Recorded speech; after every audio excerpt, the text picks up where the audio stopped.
تو میں یہ بات کر رہا تھا میرے بھائی، صحابہ کرام جیسے ہم بن نہیں سکتے، کیونکہ انہوں نے، صحابہ نے کس کی صحبت اٹھائی ہے؟ نبی کریم صلی اللہ علیہ وسلم کی. تو اس سے پتہ چلتا ہے کہ اہل اللہ کی صحبت، یا جو جتنا بڑا بزرگ ہوگا اس کی صحبت سے جو کچھ حاصل ہوتا ہے وہ کسی طریقے سے حاصل نہیں ہو سکتا. تو اسی لیے ہمیشہ سے لوگ اللہ والوں سے تعلق قائم کرتے تھے، ان کی صحبت میں رہتے تھے، ان جیسا بننے کی کوشش کرتے تھے. آپ سخاوت پہ کتنے بیانات کر دو، انسان میں سخاوت پیدا نہیں ہوتی. کچھ دن سخی لوگوں کے ساتھ گزار لو، آدمی خود بخود کیا بن جاتا ہے؟ سخی. آپ نے دیکھا ہوگا کچھ قومیں سخاوت میں مشہور ہیں، کچھ کنجوسی میں مشہور ہیں. کیوں؟ جو سخیوں میں پیدا ہوتے ہیں وہ دیکھتے ہیں باپ دادا کو خرچ کرتے ہوئے، وہ بھی سخی بن جاتے ہیں. اور کچھ ایسے ہوتے ہیں ہمیشہ ابا کو چونی اٹھنی کا حساب کرتے ہوئے دیکھا ہوتا ہے، انہوں نے ہمیشہ ابا کو دیکھا ہوتا ہے پیسوں پہ لڑتے ہوئے، تو وہ بچہ بھی کیا پیدا ہوتا ہے؟ پھر وہی لطیفہ آ رہا ہے، بہت دفعہ سنا چکا ہوں لیکن اتنا مزہ آتا ہے، آدمی کہتے ہیں پارسل کرو یار. وہ ایک کنجوس آدمی تھا نا، اس کے بچے کہتے تھے ابو گھی چاہیے، دیسی گھی چاہیے، وہ لا کے نہیں دیتا تھا، پیسے ہوتے تھے پھر بھی نہیں لا کے دیتا تھا. تو ایک دن گھی کا ڈبہ لے آیا تو بچوں سے کہتا ہے کہ دیکھو باہر بھی چکنائی لگی ہوتی ہے نا، تو اندر ڈبہ نہیں کھولنا، پہلے باہر سے روٹی لگا لگا کے کھاؤ تاکہ باہر کا سارا گھی کیا ہو جائے؟ ختم. وہ ڈبے، ہر کوکنگ آئل پہ بھی آپ نے دیکھا چکناہٹ ہوتی ہے.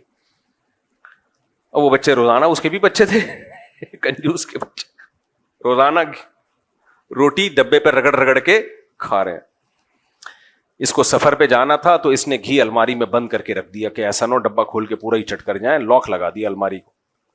سفر کے بعد آیا اور کہنے لگا کہ بچوں گھی تو نہیں کھولا تم نے؟ انہوں نے کہا نہیں ابو، ہم الماری سے روٹی لگا لگا کے کھاتے تھے. اس نے رکھ کے ایک تھپڑ لگایا، بغیر تو کچھ دن گھی کے بغیر صبر نہیں کر سکتے تھے. اب بتاؤ جو اس ماحول میں پیدا ہوگا وہ بچے سخی بنیں گے؟ وہ اپنے بچوں کے ساتھ بھی یہی کریں گے. تو یہ گھی کا ڈبہ کئی صدیوں تک وراثت میں جائے گا، ہی ہے کئی نسلوں تک. تو صحبت، ہاں میں یہ بتا رہا تھا کہ پہلے زمانے میں اس کی بڑی حیثیت تھی کہ کوئی پیر و مرشد ہونا چاہیے، اس سے ہم اپنی اصلاح کروائیں.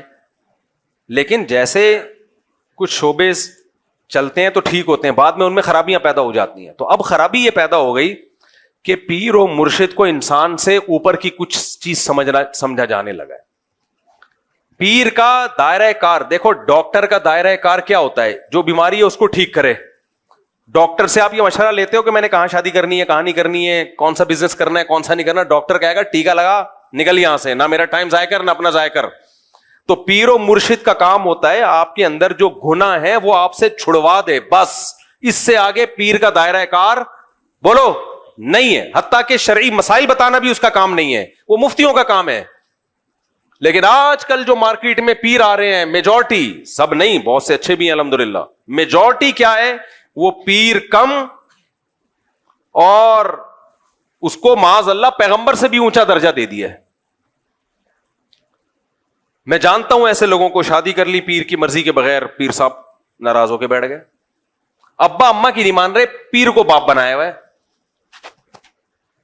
شریعت میں ماں باپ کا درجہ پیر و مرشد سے بولو زیادہ ہے، ٹیچر سے بھی زیادہ ہے. یہ ذہن میں رکھو. آج کل بعض لوگ تعلیم دیتے ہیں استاذ کا درجہ ماں باپ سے زیادہ. نا نا نا نا نا، قرآن کے مطابق استاذ کا درجہ والدین سے کم ہے، بہت کم ہے. بہت بڑا درجہ ہے استاذ کا، لیکن ماں باپ سے کے برابر نہیں ہے. ماں باپ کو سب سے سپیریئر رکھا ہے اللہ نے.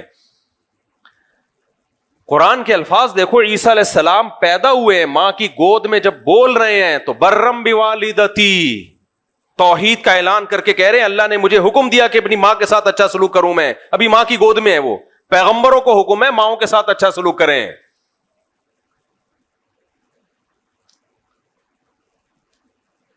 تو اور ابراہیم علیہ السلام کو دیکھو، اپنے والد سے کیسے نرم لہجے سے بات کر رہے تھے. تو اس لیے سب سے بڑا مقام، استاد سے بھی بڑا مقام کس کا ہے؟ تو پیر و مرشد کا ماں باپ جیسا مقام نہیں. اب بعض لوگ پیر و مرشد سے بیعت ہوئے، وہ پیر صاحب ان کے گھروں میں ایسا گھسے ہیں، ماں باپ کہہ رہے ہیں ہمارا بچہ ہمارے ہاتھوں سے نکل گیا بھائی، ہم نے تو بھیجا تھا گناہ چھوڑوا دیں گے، تو سارا دن پیر صاحب کی خدمت میں لگا رہتا ہے، ہمیں ہمارا تو رہا ہی نہیں ہے. یہ مولانا شلوی تھانوی رحمۃ اللہ علیہ بڑے حکیم تھے, حکیم الامہ تھے. حکیم سے مراد حکمت والے. انہوں نے ان پیروں پہ رد کرتے ہوئے لکھا ہے کہ لو تھی کسی اور کی اور ہو کسی اور کی گئی یہ اولاد. جنا کسی نے اور ہو کسی اور کی گئی. نہ نہ نہ, جنہوں نے جنا ہے انہی کی رہے گی. ہمارے شیخ حضرت مفتی رشید احمد صاحب سے کسی نے پوچھا کہ حضرت پیر صاحب اگر کسی ایک بات کا حکم دے رہے ہوں اور والدین اس کی دوسری بات کا حکم دے رہے ہوں تو والدین کی مانیں یا پیر صاحب کی مانیں؟ حضرت نے فرمایا وہ پیر ہی نہیں ہے جو ماں باپ کی مرضی کے خلاف آپ کو حکم دے, کیونکہ اس کا کام ہے شریعت پہ چلانا. تو شریعت تو کس کو؟ ماں باپ کی اطاعت کا حکم دیتی ہے. وہ کہے گا تم نے پوچھ کیسے لیا مجھ سے؟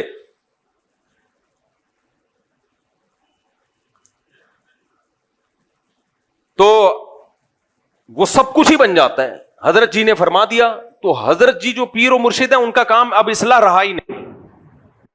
اپنی نہیں ہوتی اصلاح, اس کی کیا کریں گے؟ دل میں دنیا کی محبت, شہرت کی لالچ.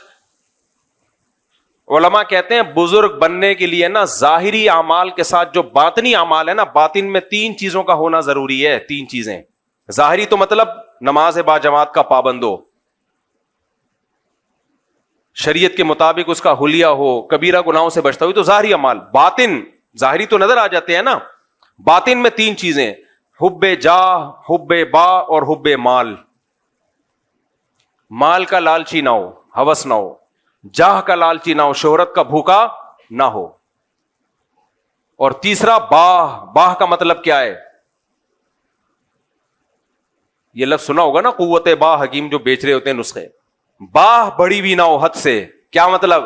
حلال اور حرام کا فرق جانتا ہو. کتنے جاہل پیر ایسے ہیں, لوگوں نے اپنی بیٹیاں ان سے بیعت کروائیں اعتماد کر کے کہ یہ باپ والا سلوک کریں گے, اور انہی کے ساتھ غلط نظروں سے دیکھنا شروع کر دیا. انہی کو غلط نظروں سے دیکھنا شروع کر دیا. تو یہ کیا؟ اس کا مطلب اس کو اپنی خواہش پہ کنٹرول نہیں ہے. بچیوں کو پڑھا رہے ہیں اور پڑھا کے ان سے ریلیشن قائم ہو گیا. یہ اسکینڈل بنتے رہتے ہیں, یونیورسٹی میں بھی بنتے ہیں اور بعض مذہبی لوگوں کے بھی بنتے ہیں. تو پہلے زمانے میں دیکھا جاتا تھا, جو بزرگ تھے نا وہ خلافت دینے سے پہلے دیکھتے تھے کہ نمبر 1 ظاہری تو کبیرہ گناہ تو نہیں ہے. آج بعض لوگوں کو خلافت ملی ہوئی ہے, سودی بینک میں مینیجر ہے. اب کمائی حرام رہا ہے, اس کو آپ نے خلافت دے دی ہے بھائی. تو کبیرہ گناہ کا مرتکب ہے, آپ اس کو خلافت دے رہے ہو. نماز پڑھ نہیں رہا, ایک پیر صاحب نے خلافت دی اپنے مرید کو کہ یہ میرے جانشین ہے. وہ فجر نہیں پڑھتا تھا. ہم نے کہا حضرت یہ تو فجر کی نماز ہی نہیں پڑھتا. چلو 1 دن ہوتا ہے, 2 دن ہوتا ہے, 15 دن شارٹ. انہوں نے کہا انشاءاللہ اللہ توفیق دے گا, پڑھ لے گا. ابے تو جب توفیق دے گا تو پھر خلافت دے دینا نا. جو نماز نہیں پڑھ رہا وہ دوسروں کو کیا نمازی بنائے گا؟ یا تو کوئی شرعی عذر ہے تو وہ پیش کرے بھائی, کوئی شرعی عذر ہے تو. یہ تو ظاہری اعمال ہے. اور باطن میں شہرت کا بھوکا نہ ہو, دنیا کو مسافر خانہ سمجھتا ہو. دل میں یہ ہو اس کے, دنیا جس کے پاس دولت ہے تو یہ مطلب نہیں کہ دنیا کو مسافر خانہ نہیں سمجھتا. سلیمان علیہ السلام کے پاس تو بے پناہ لگژری لائف تھی, مگر پھر بھی دنیا کو کیا سمجھتے تھے؟ مسافر خانہ. میرے شیخ و مرشد حضرت مفتی رشید احمد صاحب کے پاس بہت لگژری لائف تھی. آپ کی ایسی خوبصورت گاڑی کویت کے شہزادے سے خریدی تھی آپ نے. کوئی ان کی زندگی دیکھ کے کہتا کہ یہ تو معاذ اللہ عیاش ہیں, لیکن ہم ان کی صحبت میں رہے, ہمیں پتا ہے کہ ان کے دل میں دنیا کی محبت نہیں تھی. وہ دنیا کو مسافر خانہ. مسافروں میں بھی تو کوئی بزنس کلاس میں سفر کرتا ہے, کوئی اکانومی میں سفر کرتا ہے. کہتے ہیں بھائی جب اللہ نے پیسہ دیا تو بزنس کلاس میں سفر کرو, اچھی گاڑی رکھو. محبت نہیں تھی دل میں. محبت کا پتہ کیسے چلتا ہے؟ باپ کہو گے پتہ کیسے چلے گا؟ پتہ ایسے چلے گا چھن جانے پہ غم کتنا ہوتا ہے. ہمارے حضرت کے لاکھوں روپے ڈوب گئے ایک بزنس میں, کہتے ہیں میرے دل پہ ایک بال نہیں آیا. اور جب الائنس والوں کا ایک بزنس ہوا تھا تو بہت سے لوگ ہارٹ اٹیک سے مر گئے تھے. حضرت نے ان کا نام رکھ دیا تھا شہدائے الائنس, یعنی ان کا پیسہ ڈوبا اور شہید ہو گئے. اس سے کبھی بھی اندازہ نہ لگایا کرو کہ کوئی بزنس کلاس میں سفر کر رہا ہے یا بڑی گاڑیوں میں گھوم رہا ہے تو یہ دنیا کی محبت اس کے دل میں ہے. نہ نہ نہ نہ, ایسے تو آپ دھوکہ کھا جاؤ گے بھائی. آپ تو سلیمان علیہ السلام کی شاہی زندگی دیکھو گے تو آپ سمجھو گے یہ پیغمبر بھی معاذ اللہ دنیا پرست ہے. نا دنیا پرستی کا پتہ دل کی کیفیت ہے. اس سے پتہ چلتا ہے کہ اگر یہ چھن جائے تو اس کو غم کتنا ہوتا ہے. اللہ والوں کو وہ غم بہرحال نہیں ہوتا جو دنیا پرستوں کو. تو کہتے ہیں مسافر خانہ ہے, مل جائے ٹھیک ہے, نہیں تو کیا ہے, جیسے بس میں سفر کر رہے ہوتے ہو, سیٹ مل جائے کھڑکی والی خوش ہو جاتے ہو, نہیں تو پائدان پہ لٹک کے بھی سفر ہو جاتا ہے. اب آپ نے کہا وہ کھڑکی والی سیٹ پہ بیٹھا ہوا اتنا, اس کا مطلب یہ دنیا پرست ہے, اس کو یہ مسافر خانہ نہیں سمجھتا. نہیں بھائی, اس کو یہ سیٹ نہ ملتی تو پائدان پہ لٹک کے سفر کر کے بھی اسی طرح گنگناتا ہوا جاتا. یہ تو ہم نے دیکھا ہے اللہ والوں کو پیسہ چھین بھی جائے, کہتے چلو یار آنے جانے والی تھی. دنیا دار آدمی تو مر رہا ہوتا ہے, اور اللہ والوں کے پاس جتنا پیسہ ہوتا ہے ان کے صدقات و خیرات آپ کے ہوش اڑا دے, اور جتنا ان کے پاس ہو سکتا ہے اتنا نہیں ہوتا, وہ اس سے بھی زیادہ سکتا ہے. تو پہلے زمانے میں یہ بزرگ کی ڈیفینیشن ہوتی تھی, اب بھی ہیں اللہ والے لوگ ہیں, ختم کبھی بھی نہیں ہوں گے. دنیا میں قیامت آ جائے گی اگر سارے اللہ والے ختم ہو جائیں, لیکن اس میں دھوکہ زیادہ ہو گیا ہے. تو خیر میں جلدی سے بات کو سمیٹ کے ختم کروں تو نبی کریم صلی اللہ علیہ وسلم نے صحابی کو فرمایا, انتم اعلم بامور دنیاکم منی, تم جو کھجوروں کو, نر کھجوروں کو مادہ کھجوروں کے ساتھ جو ان کا بھور ملاتے ہو, تو اگر تم نے میرے مشورے پہ نہیں ملایا تو میں نقصان ہو گیا, تو کوئی ایسی بات نہیں ہے, دنیا کا معاملہ ہے, تم مجھ سے زیادہ جانتے ہو. تو ہمارے نبی نے تو بتا دیا کہ دنیا کے معاملات میں بھائی تمہارا تجربہ ہے تو ٹھیک ہے, اس میں کوئی حرج نہیں ہے. مجھے اللہ نے میسنجر بنا کے بھیجا ہے اللہ کا پیغام بندوں تک پہنچانے کے لیے. کھجوریں کیسے زیادہ بڑھیں گی اور کم ہوں گی یہ میرا موضوع نہیں ہے.